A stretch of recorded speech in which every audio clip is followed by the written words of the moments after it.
Subscribe करें और bell दबाएं ताकि कोई खबर रह न जाए।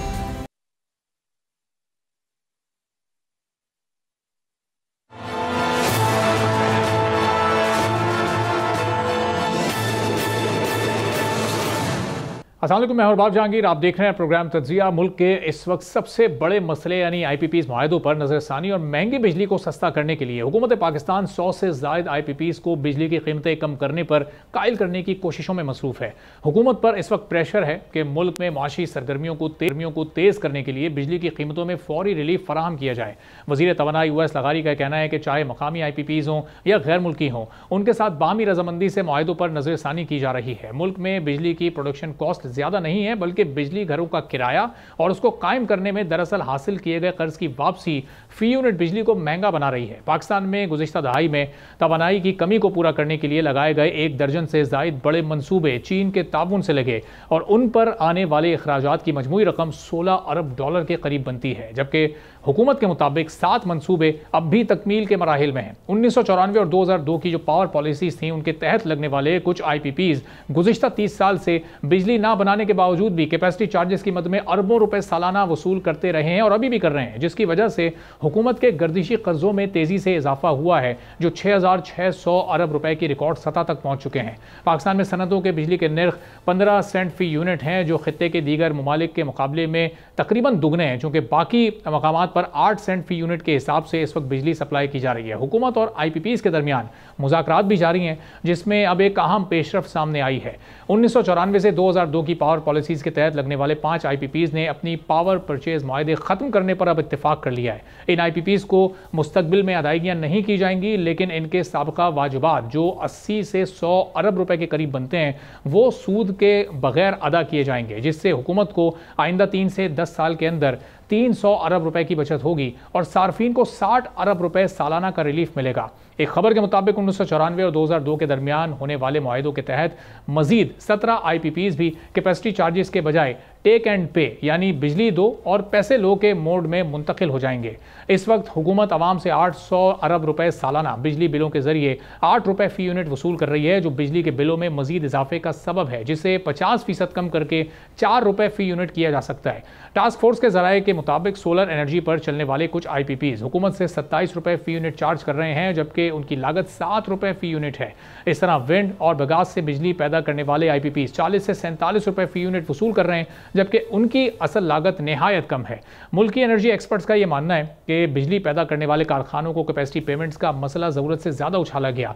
मुल्क में बिजली महंगी और पावर सेक्टर में हुकूमत को सर्कुलर डेट का सामना है। सिर्फ कैपेसिटी पेमेंट्स की वजह से नहीं है, कुछ दीगर वजूहात भी हैं जिन पर जानबूझकर नजर नहीं डाली जा रही। माहिरीन के मुताबिक बिजली के बिलों का असल मसला 40 से 45% उस रकम का है जो बिजली के टैक्सेस की सूरत में हुकूमत की जानिब से आयद किए गए हैं। इसके साथ साथ बिजली की ट्रांसमिशन और डिस्ट्रीब्यूशन में होने वाले नुकसानात, चोरी और सिस्टम की नाकामियाँ, फिर जो डिस्ट्रीब्यूशन कंपनीज के दीगर नुकसानात हैं, इनको भी बिजली के सारिफ से इस वक्त वसूल किया जाए। वो तमाम चीज़ें जो कि मिलकर एक आम आदमी पर इस वक्त बोझ की सूरत में मौजूद हैं। इस पूरी सूरत हाल पर हम गुफ्तगू करेंगे। डॉक्टर खाकान नजीब साहब फॉर्मर एडवाइज़र हैं फाइनेंस मिनिस्ट्री के, हमारे साथ मौजूद हैं। खाकान साहब, बहुत शुक्रिया सर प्रोग्राम के लिए, आपने वक्त निकाला। तो अब ज़ाहिर जैसे जैसे इस मामले की मुख्तलिफ लेयर्स खुलती जा रही हैं, तो हमें पता चल रहा है कि सिर्फ कैपेसिटी पेमेंट्स ही असल इशू नहीं थे। अगर वो तो ज़ीरो भी कर दिए जाएँ तो शायद मैक्सिमम कोई 1 रुपये पर यूनिट का फ़र्क पड़ेगा, लेकिन बहुत सारे और भी दीगर इशूज़ हैं जो कि वक्त के साथ साथ नहीं सॉर्ट आउट हुए और अब वो एक आम आदमी पर बोझ की सूरत में मौजूद हैं। कैसे तबसरा करेंगे इस पूरी सूरत हाल पर? जब जनरल मुशर्रफ की हुकूमत ख़त्म हुई तो पाकिस्तान का सो कॉल्ड सर्कुलर डेट, जो कि सिर्फ एक नुकसान है जो खड़ा हुआ है, वो 100 अरब था। जब पीपल्स पार्टी की गवर्नमेंट ख़त्म हुई तो वो 500 अरब था। उसके बाद 480 अरब रुपए की पेमेंट हुई, यानी कि 20, 25, 30 अरब रह गया। और उसके बाद जब PMLN की गवर्नमेंट छोड़ के गई तो ये 1100 अरब रुपया था। जब PTI ने छोड़ा तो 2300 था गालिबन, और आज चलें पिछले 2-3 साल लगा लें तो हम 2500 अरब बिजली के सेक्टर में ले आए हैं। सो एक बात पे तो इत्तफाक कीजिए ना कि कोई भी हुकूमत पिछले 15 साल में इस बिजली के सेक्टर के नुकसानात पर काबू नहीं पा सकी। ये नुकसानात कहाँ से आ रहे हैं? इस साल 230 अरब रुपए तो आएंगे, बिकॉज आपकी कलेक्शन ही कम होगी। यानी कि जो बिल अरबाब के घर आएगा उसका 92 या 90% अगर कलेक्ट होता है तो वहां से, और जो T&D के लॉसेस हैं, यानी कि नेपरा ने टैरिफ में जो लिए हैं, जो एक्चुअल होंगे उससे कोई 150-200 अरब, तो 400 से 500 अरब तो यही है। इसका कोई IPP से ताल्लुक नहीं है। गैस सेक्टर का जो सर्कुलर डेट है वो सिफर था, गो बैक 5-6 ईयर्स।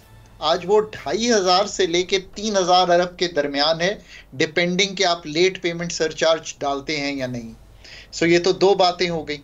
आपने जो IPPs का जिक्र किया वो सप्लाई साइड को हल करने का एक जुज है, एक जुज on the supply side. Transmission distribution का उससे कोई ताल्लुक नहीं है। अब क्यों वो खड़े हुए? हमने एक अप फ्रंट टैरिफ दिया, उन्होंने वो अप फ्रंट टैरिफ लिया। कोई ऐसा मुआहिदा तो था ही नहीं, वो तो सिंपल सा एक बॉन्ड इशू किया एक गवर्नमेंट ने, जो पाकिस्तान की गवर्नमेंट थी, और कहा कि 17% डॉलर बेस्ड रिटर्न मैं आपको दूंगा।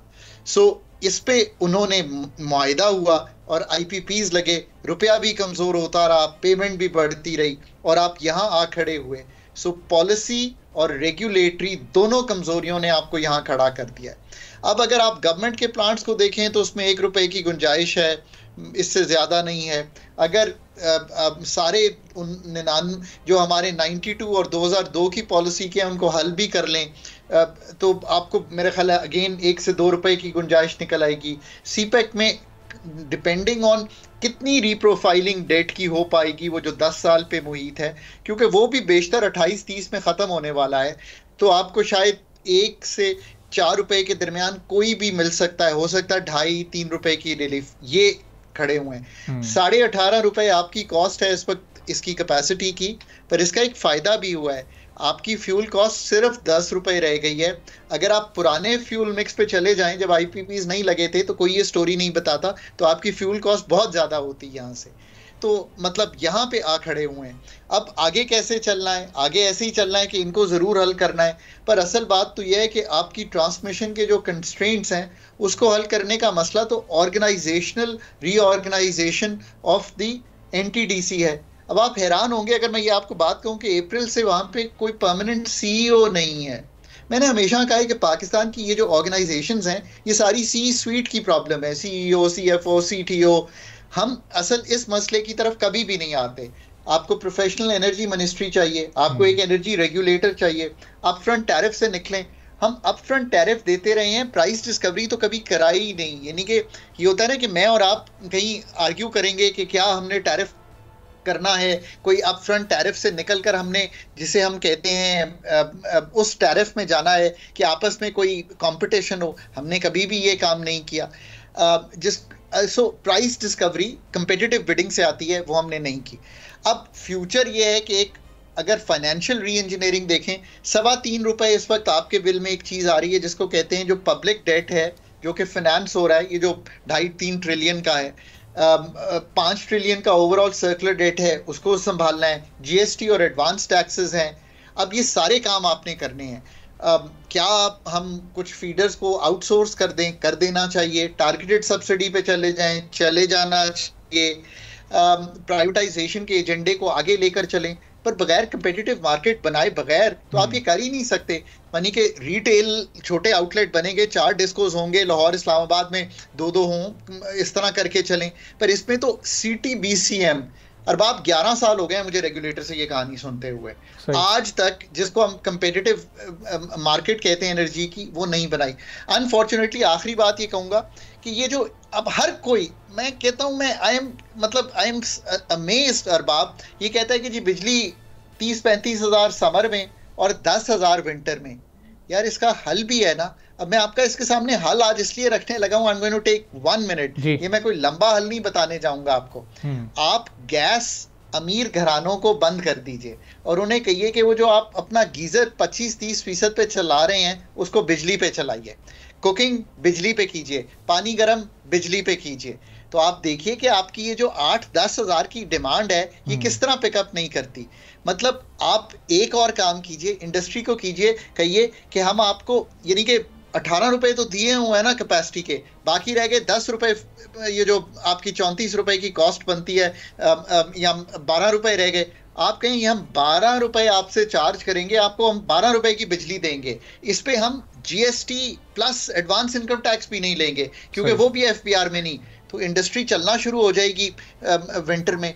आप ये काम भी शुरू कर दीजिए, किसी ने हमें ये नहीं रोका। मैं कहता हूं आप ये दो काम ही गुजारिश से कर लीजिए, तो ये जो समर और विंटर का ये जो एक इतना बड़ा डिफरेंस आता है, जो आप ये एडवाइस कर रहे हैं, इसके लिए शायद वो जिस आपने एक प्रोफेशनल मिनिस्ट्री का जिक्र किया ना कि प्रोफेशनल एनर्जी मिनिस्ट्री चाहिए होगी, ये प्रोफेशनल एनर्जी मिनिस्ट्री से आपकी क्या मुराद है, ज़रा इस पर भी थोड़ी सी रोशनी डालिएगा। और जो कॉस्ट हम एक यूनिट की देखते हैं जो बढ़ते बढ़ते 60, 70, 80 रुपए तक पहुंच जाती है, लेकिन जब हम इसमें से ये कटौतियां करते हैं, हम देखते हैं कि कैपेसिटी पेमेंट्स को माइनस करते हैं तो सिर्फ 1-2 रुपये का फ़र्क आ रहा है, कॉस्ट हम देख रहे हैं सिर्फ 18 रुपये आ रही है, तो ये क्या बाकी सबका सब टैक्सेस की मद में हमसे वसूल किया जा रहा है? देखिए ना, ये तो बड़ी सिंपल सी बात है। 18 रुपये 50 पैसे एग्जैक्टली कैपेसिटी कॉस्ट है, 12 रुपये के करीब आप समझ लें फ्यूल कॉस्ट है आपकी, तो 34 रुपये एवरेज कॉस्ट है आपकी। इसके ऊपर 18% जीएसटी लगा लीजिए, एडवांस इनकम टैक्स लगा लीजिए। अब ये कॉस्ट जाके फिर बढ़ती और 60-70 पे इस तरह जाती है कि अगर मैं 800 यूनिट कर रहा हूं तो मैं 200 वाले को नीचे चुके, उसकी कॉस्ट तो हम 8 रुपये रखे हुए हैं, और ऊपर वाले की जो कॉस्ट है वो उसको मैं सब्सिडाइज कर रहा हूं। तो उस सब्सिडी का भी बर्डन जो है वो मुझ पे और आप पे, या जो हाई एंड कंज्यूमर है उस पे पड़ रहा है, इसलिए कॉस्ट बढ़ रही है। 3.25 रुपए मेरे और आपके बिल में क्या चीज आ रही है, जो लेगेसी कॉस्ट का इंटरेस्ट जा रहा है, यानी कि जो 2500 अरब है ये कहीं पार्क हुआ है। उस कंपनी का नाम है PHPL, उसमें ये हमने डेट खड़ा किया हुआ है, बोरो किया हुआ है, उसकी जो कॉस्ट है वो 3.25 रुपए है, वो भी ऐड कर लीजिए। तो ये जो 60-70 रुपए की कॉस्ट है ये यहाँ से आ रही है। जो मैंने प्रोफेशनल एनर्जी का मिनिस्ट्री का जिक्र किया, देखिए एक तो दुनिया भर में ऐसा नहीं होता, एक पेट्रोलियम मिनिस्ट्री बनाई हमने, डिवीजन है पर वो मिनिस्ट्री ही है, फिर एक पावर है, फिर एक वाटर बिल्कुल सेपरेट है।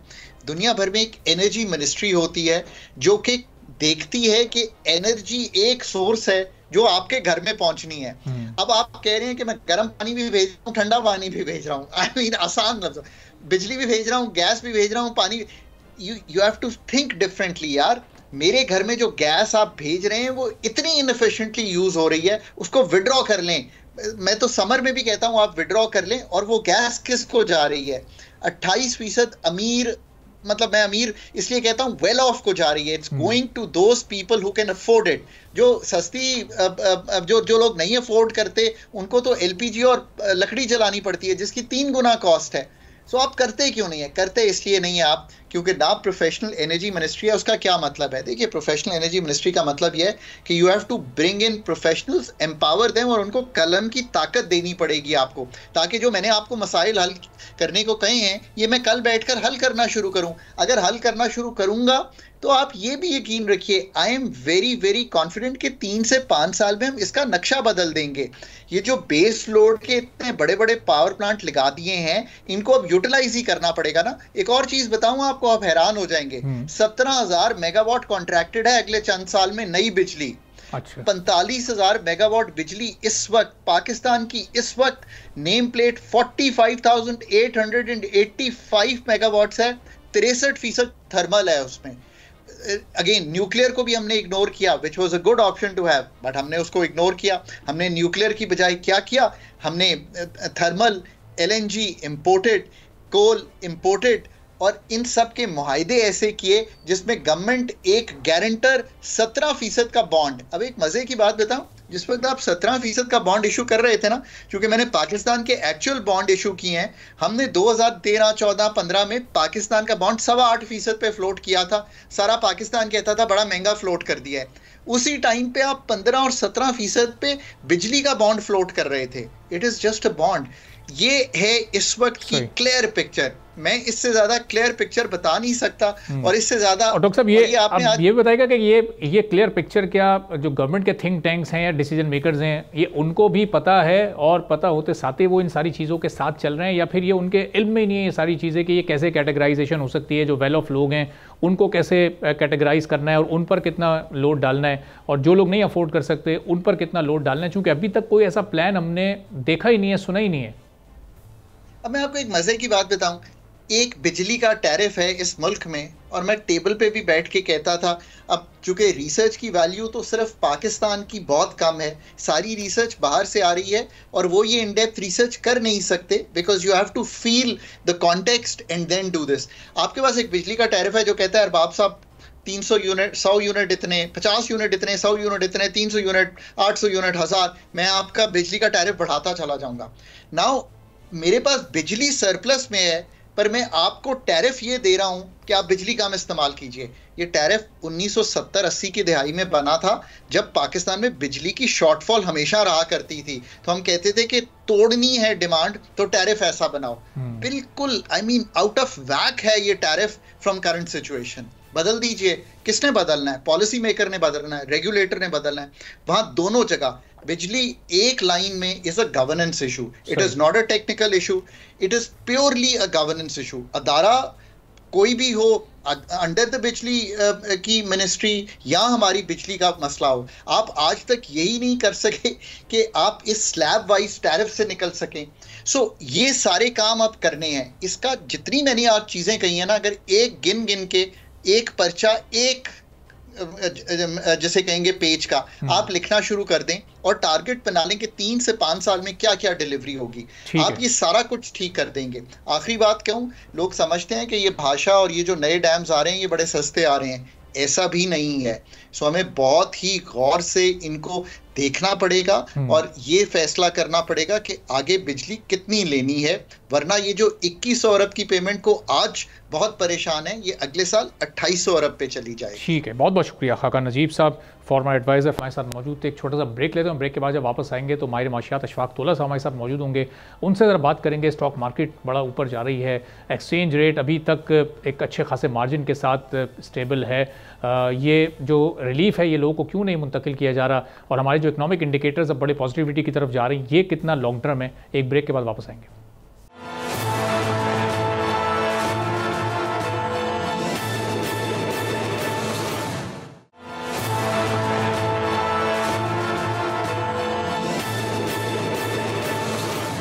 एक बार फिर आपको प्रोग्राम में खुशामदीद कहेंगे। और पाकिस्तान के इकनॉमिक इंडिकेटर्स पिछले कुछ अरसे से बहुत तेज़ी के साथ इस्तेहकाम की तरफ जा रहे हैं, एक पॉजिटिविटी हमें नज़र आ रही है, चाहे इंटरेस्ट रेट में हम कमी देख रहे हो, इन्फ्लेशन रेट को हम तेज़ी से नीचे आते देख रहे हो, या फिर अपनी स्टॉक मार्केट को ऊपर जाते देख रहे हो।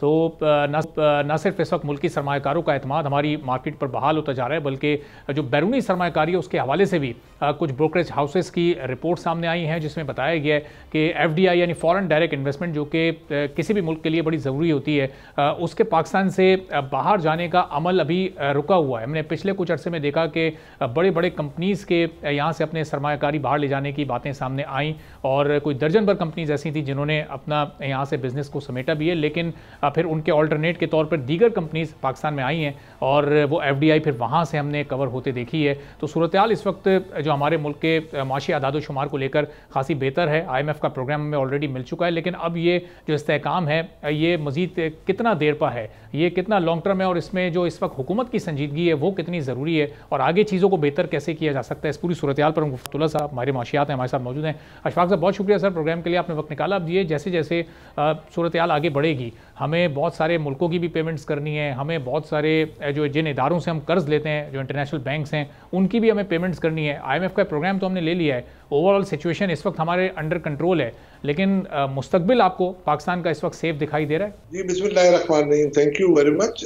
देखिए एक्चुअली तो ये आपके प्रोग्राम में हम पहले भी बातें कर रहे थे कि ये जो स्टेबिलिटी आई है ना, ये कोई ना तो IMF के प्रोग्राम की वजह से इतनी कोई डायरेक्ट आई है, उसका एक अंसर जरूर मौजूद है, और दूसरा आपने जो अपनी करेंसी को स्टेबल रखा, अगर आप ना रखते और जिस तरीके से रैंपेंट डिवैल्यूएशन हुआ था, अभी भी मेरे हिसाब से अभी भी आपके पास टोटल 42 रुपए का कुशन मौजूद है आपकी करेंसी में, इसको मजीद ओवर वैल्यू है ये।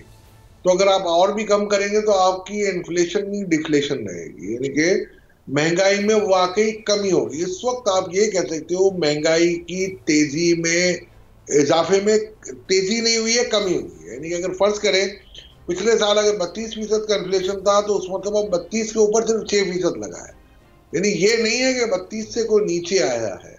तो ये बात तो बिल्कुल आपकी बात दुरुस्त है कि आशारिया ठीक है इसमें, क्योंकि 22% इन्फ्लेशन सिर्फ और सिर्फ आपका करेंसी डिवैल्यूएशन का था, तो वो सेगमेंट अब खत्म हो गया। तो अब आप 22% रिवर्स करेंगे, फिर ऑयल की प्राइसेस में आपको बहुत फेवर मिली, बहुत अच्छी बात है।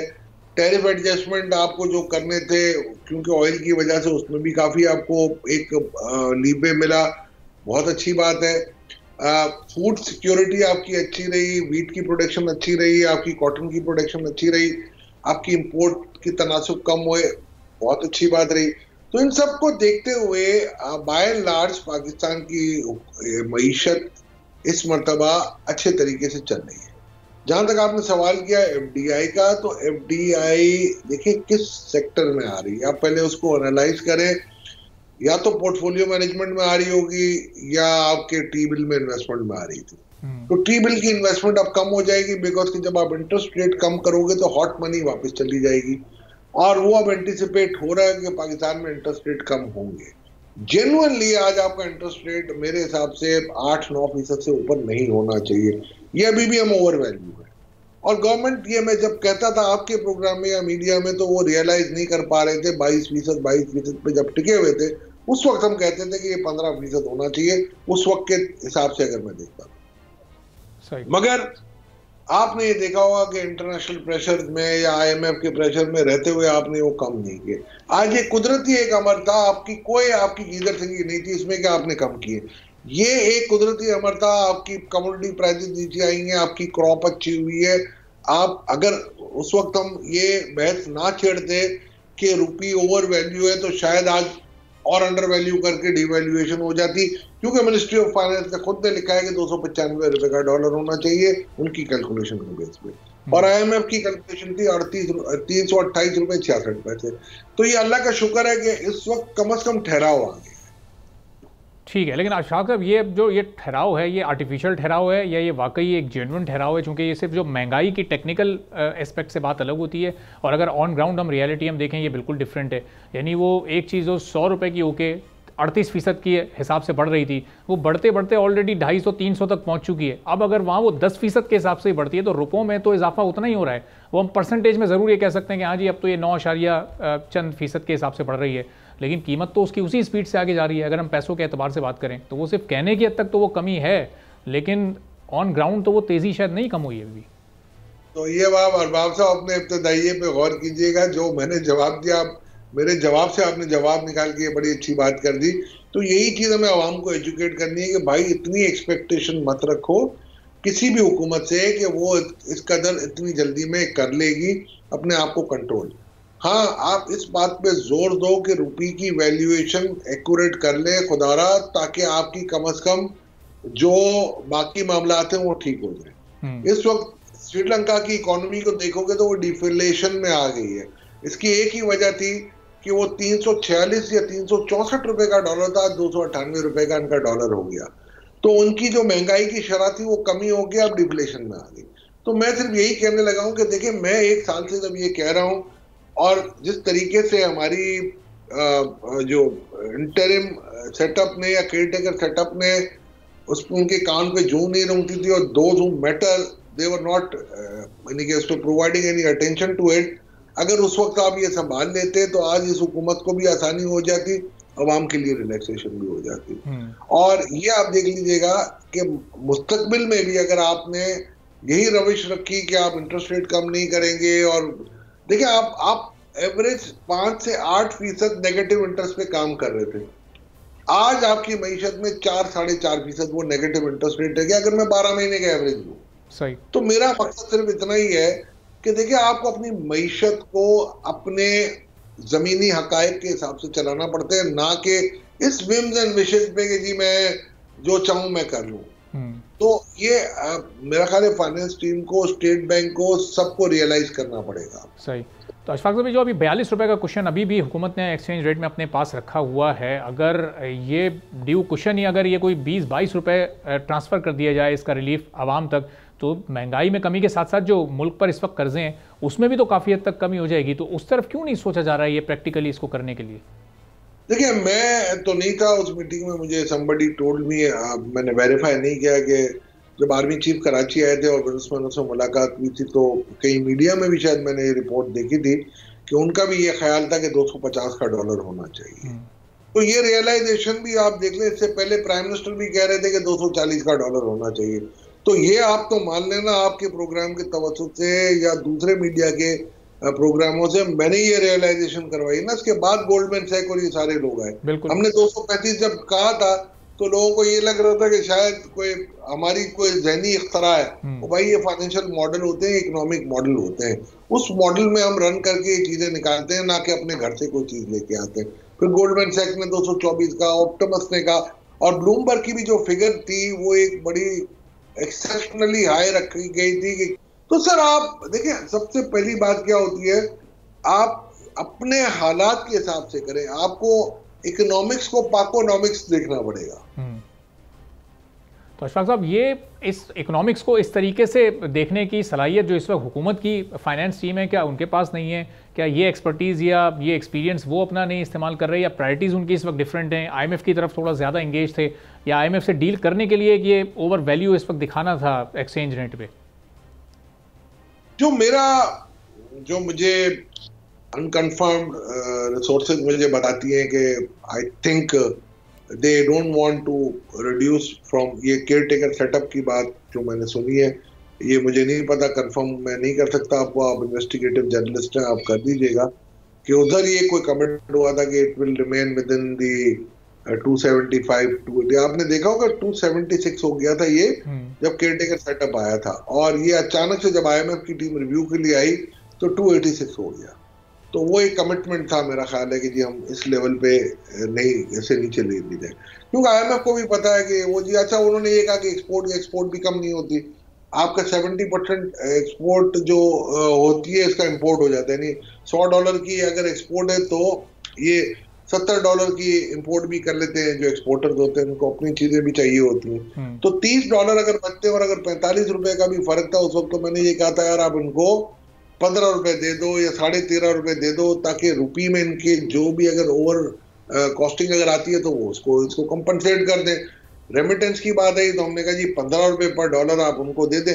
आप अगर 5,000 अरब बचा लेते और 1,000 अरब दे देते तो 4,000 अरब का तो आपका बेसिक बेनिफिट था, और आपका फिस्कल डेफिसिट कम हो जाता, जिससे आपको आपके अवाम को बहुत बड़ी रिलीफ मिलती। 4,000 अरब का मतलब है, आप ये देख लें आपकी कितने ज्यादा एक्सपेंडिचर, आपकी cost of running the whole show of the government, और बड़े बड़े अपना बेनजीर इनकम सपोर्ट प्रोग्राम निकल जाते। तो क्या आपकी प्रायोरिटी नहीं है कि आप यहाँ की लोकल मईशत को बूस्ट करो? हाँ, एक्सचेंज रेगुलेशन रखो, स्मगलिंग को कंट्रोल करो, ये सब ठीक है, बट आप अपनी प्रायोरिटीज को देखो। मेरा सिर्फ हमेशा से यही कहना होता है कि अपनी प्रायोरिटीज को आप देखो। ठीक है, बहुत बहुत शुक्रिया अशफाकुल्लाह साहब, हमारे माशियात हमारे साथ। तो आपने सुनी, एक छोटा सा ब्रेक लेते हैं, ब्रेक के बाद वापस आएंगे, एक और अहम मौजू पर बात करेंगे।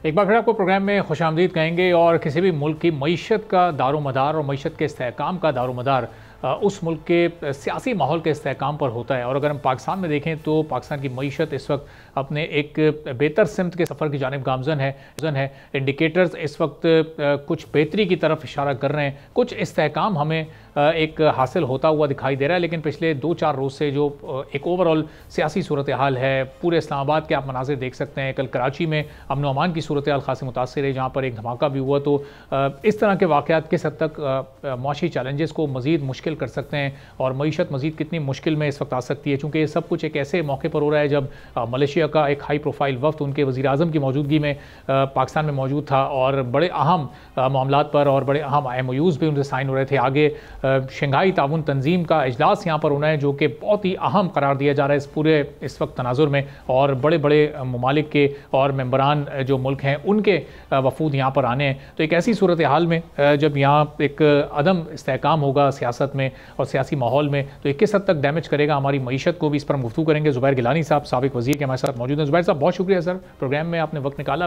अगर किसी भी मुल्क में फ़ॉरेन डायरेक्ट इन्वेस्टमेंट आनी है, किसी मुल्क में सरमायाकार और सरमायाकारों को आना है, और वो यहाँ जब इस तरह का माहौल देखेंगे कि मुख्तलिफ ममालिक के वफूद आए हुए हैं और एक सूरत हाल ऐसी बनी हुई है कि एक शहर कंटेनरिस्तान बना हुआ है और वहाँ पर एहतजाज चल रहा है, तो कैसे फिर ये मुल्क मुआशी तौर पर तरक्की कर सकेगा? जिस मुल्क में आइन की हुक्मरानी नहीं होगी, जिस मुल्क में कानून की हुक्मरानी नहीं होगी, वहाँ पे अगर कोई जो भी इन्वेस्टर आएगा वो अपने रिस्क्स को जो उसने उस जगह पे, जैसे जंगल में आप कहीं घर बनाते हैं तो आपको ये भी डर होगा कि यहाँ पे शेर होगा तो क्या होगा, चीते होंगे, जानवर होंगे, जंगली जानवर होंगे तो क्या होगा। आप उस हिसाब से अपना प्रिपरेशन करके आते हैं। वहाँ पे कोई हेल्थी कंपटीशन वाला सिविलाइज्ड जो जिसे आप कारोबार कहते हैं वो माहौल नहीं बन सकता जब तक कि आप मुल्क के अंदर आइन और कानून की बालादस्ती ना लेके आएँ। और उसके लिए जो ये जो आपने फरमाया इंडिकेटर्स बेहतर हो रहे हैं, देखिए इसमें कोई शक नहीं है कि कुछ इंडिकेटर्स में, मैक्रो इकोनॉमिक इंडिकेटर्स में बेहतरी आई है, बट फ्रैंकली मैं ये समझता हूँ कि वो बेहतरी या अबतरी बहुत ही सतही उसकी वो है, एक रिफ्लेक्शन है। और उसके लिए हमें एक लॉन्गर टर्म व्यू देखना होगा, और जिसके लिए लाजमी है कि हम उन बुनियादी मसाइल को देखें जिनकी वजह से हमारा मुल्क 75 साल में दायरों के सफ़र में चल रहा है। अनफॉर्चुनेटली ये जो कॉन्स्टिट्यूशनल अमेंडमेंट की जो बाज़गश्त हो रही है, जिसके लिए आज मेरा ख्याल है लॉयर्स का कन्वेंशन भी था, आप देखें किस किस्म के मसाइल हैं कि जिनको हम आज तक तय नहीं कर पा रहे। मिसाल के तौर पे ये कि एक मुल्क में सियासी इस्तेहकाम कैसे आएगा जब उस मुल्क की सियासी पार्टियां मजबूत होंगी। सियासी पार्टियों को मजबूत करने के लिए जुल्फ़िकार अली भुट्टो ने 1974 में दूसरी आईनी तरमीम के अंदर ये शिक लेके आए थे कि अगर नो कॉन्फिडेंस के मौके पे अगर कोई शख्स अपनी पार्टी के खिलाफ वोट डालता है और अगर वो नो कॉन्फिडेंस यानी सक्सीड नहीं करता तो वोट काउंट नहीं होगी, यानी अगर मेजॉरिटी में नहीं तो काउंट नहीं होगी। तो ये कोई नई शिक नहीं थी जो उमर ताब बंदियाल या मुनीब अख्तर साहब की जो जजमेंट में ये लिखी हुई थी। ये चीज़ें इंतहाई ज़रूरी हैं। आप कहेंगे कि इसका इकॉनमी से क्या ताल्लुक है, डायरेक्टली ताल्लुक है। उसकी वजह यह है कि कोई भी बाहर के मुल्क के लोगों को छोड़े, अपने मुल्क के लोगों को दें। अब ये पावर सेक्टर की जिस तरह बात है, ये एक वेलकम बात है कि अगर उनसे हाथ जोड़ के कहा जाए कि भाई आपको हमने कॉस्ट प्लस बेसिस के ऊपर लगा के दिए थे, आपकी IRR जो भी हमने लिखी हुई थी उस गारंटी से बहुत ज़्यादा आपने कमाई की है, मेहरबानी फरमाएं और इसके ऊपर कोई नज़रसानी करें। लेकिन उसको करने के लिए अगर आप उन पे धौंस लगाएंगे, उनके बाजू मरोड़ेंगे तो क्या होगा? अब ज़ुबैर साहब ये वाली चीज़ करने का मौका तो माजी की हुकूमत को भी मिला, ज़ाहिर आप लोगों की अपनी हुकूमत थी, उसमें भी ये सब हो सकता है, लेकिन वो ज़ाहिर एक मंतकी अंजाम तक मामला नहीं पहुंचा। अभी बताएं कि ये किसी भी सियासी जमात को अगर एहतजाज करना है, कोई प्रोटेस्ट करना है, उसके लिए मौका महल की कितनी अहमियत होती है? अगर एक मुल्क का वज़ीर आज़म और उसका वफ्द यहाँ मौजूद है और बड़े अहम MOUs या तिजारती मामलात पर डिस्कशन चल रही है, अगर कोई दुनिया के 8 से 10 बड़े ममालिक के सरबराहान और वज़राए ख़ारजा यहाँ पर आने हैं, ऐसे वक्त में अगर ये क्योस की सिचुएशन पैदा की जाएगी तो क्या पैगाम, क्या तासुर जाएगा दुनिया को? ये एक पंजाबी की कहावत है, वो कहते हैं कि आटा गूंथते वो हिलती क्यों है। यानी कि आप हम कुछ भी करें, यानी कि आप एक तो मुल्क की आईनी जो मेकअप है उसको डेवस्टेट करने की कोशिश करें। एक प्राइम मिनिस्टर के सियासी पिक्ड नॉमिनी से जो कि उस फेडरल कॉन्स्टिट्यूशन कोर्ट का इंचार्ज होगा और वो बाकी जज भरेगा। ऐसी कॉन्स्टिट्यूशनल अदालत जो कि रिट ज्यूरिसडिक्शन को under article 199 of the constitution वो ले जाएगी फेडरल कॉन्स्टिट्यूशन कोर्ट में, तो ये जो मौजूदा अदालतें हैं ये क्या करेंगी इन हालात में? अगर हम एहतजाज ना करें तो क्या करें? और दूसरी बात कि हम पाकिस्तान की सबसे बड़ी सियासी जमात हैं और हमें किसी से सर्टिफिकेट नहीं चाहिए कि हम कितने मुल्क दोस्त हैं। खुदारा हमें आपके कहने से हमें फ़र्क नहीं पड़ता किसी के कहने से कि हम मुल्क की इंटरेस्ट के खिलाफ हैं। हमें कोई फ़र्क नहीं पड़ता किसी कहने से, क्योंकि हमारा रब जानता है और हमारा पास्ट है, जो हमारा कॉन्डक्ट है वो बताता है कि हम कम अज़ कम उतने ही मुहिब्बे वतन है जितना कोई और है। हमें किसी के सर्टिफिकेट की ज़रूरत नहीं है। तो अगर हम एहतजाज करेंगे, हमने कोई, अभी आपने देखा डी चौक में हमने क्या किया, वहाँ पे हमने कोई ऐसा वायलेंस की तरफ हम गए, नॉट एट ऑल। ये जो एक्सेसिव फोर्स हम पे इस्तेमाल हुई, सड़कों के ऊपर खंदकें खोदी गई जिनमें बाद में लोग, भाई हम सिविलाइज्ड लोग हैं, हम कोई जंगजू लोग नहीं है कि हम जो है तो असला लेके आ जाएंगे, ऐसा कुछ भी नहीं हुआ और ना ऐसा होगा। आप हमें पुरअमन तरीके से प्रोटेस्ट करने दें, और अगर आप ये काम ना करें तो हम क्यों प्रोटेस्ट करेंगे? हम तो नहीं कह रहे भाई कि आप हमें इमरान खान साहब को फौरन जेल से निकालें, हम कह रहे हैं अदालती निज़ाम को ठीक करें ताकि वो खुद ब खुद, खा वो हो या कोई और हो, वो अपने मेरिट के ऊपर उसको इंसाफ मिले। जब आप टोटली बोगस केसों में मुल्क के सबसे बड़े लीडर को अंदर कर देंगे और उसकी जमात से आप कहें कि आप प्रोटेस्ट भी ना करें, तो ये इस माहौल में कोई फॉरेन इन्वेस्टर आके क्या करेगा? मेरा सिर्फ ये पॉइंट है। और आप यकीन करें कि ये अगर चीज़ सबको समझ में आ जाए, हमें किसी से कोई गिला नहीं है। अगर ये समझ रहे हैं कि हमारा कोई पाकिस्तान फौज की सीनियर कमांड के साथ कोई इशू है, नॉट एट ऑल। हमें ये हमारा ये ईमान तो का हिस्सा अब जुबैर साहब, चूंकि शंघाई ताउन तंजीम का इजलास अभी आगे होना है और वो ज़ाहिर है उस पर इस वक्त बहुत ज़्यादा नज़रें हैं पूरी दुनिया की, चूंकि पाकिस्तान के जो इस वक्त हालात बने हुए हैं, अगर ये एहतजाज और ये सारा सिलसिला कोई 2 हफ्ते के लिए अगर मौखर हो जाता, ये ताउन तंजीम का इजलास बड़े अच्छे तरीके से हो जाता, तो ये जो इंटरनल इशूज़ हैं, हाउस इन ऑर्डर तो हम बाद में भी कर सकते हैं। पहले हमारे मेहमान आ जाएं, अच्छे तरीके से उनकी मेहमान नवाजी करके हम उन्हें रुखसत कर दें, फिर ये वाले मामला तो बाद में सेटल हो सकते हैं।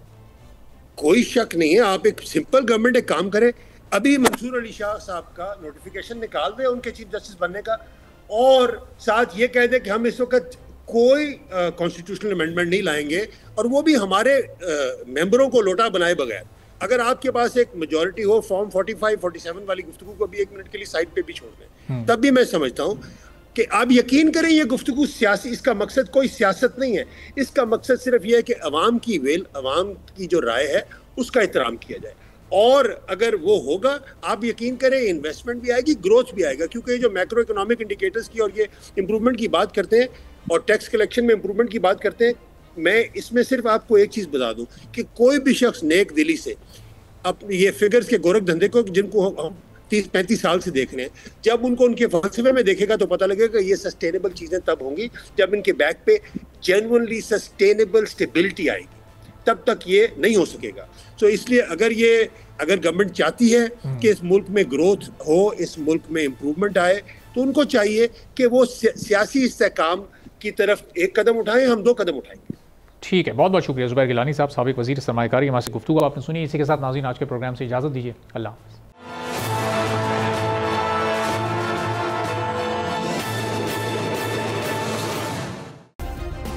सब्सक्राइब करें और बेल दबाएं ताकि कोई खबर रह न जाए।